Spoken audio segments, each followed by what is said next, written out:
dimineața! Eu sunt Laura și bine ați venit pe canalul meu de YouTube Kilometri de poveste.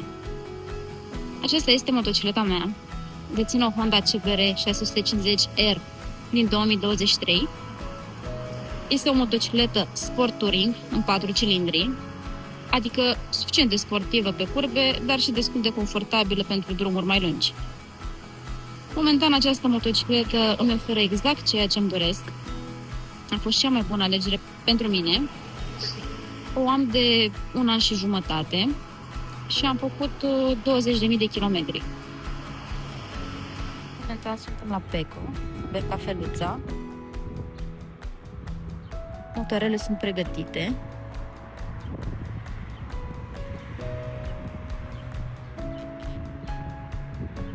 Iar destinația noastră din acest weekend prelungit este Lepșa, una din destinațiile mele preferate. Așa că, haideți cu mine la drum. Kilometri de poveste începe acum. Am ajuns la Lepșa. Vremea este superbă. Am dat drumul la grătar.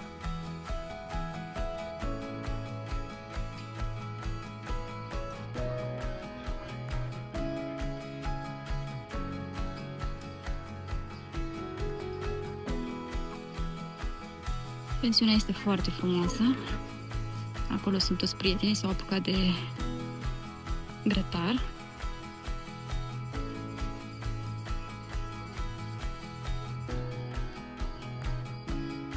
Grădina este foarte frumoasă. Avem și un copilaș cu noi care se joacă.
Curcubeu minunat.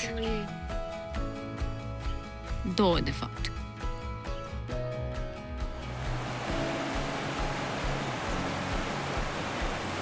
Ce liniște, ce relaxant.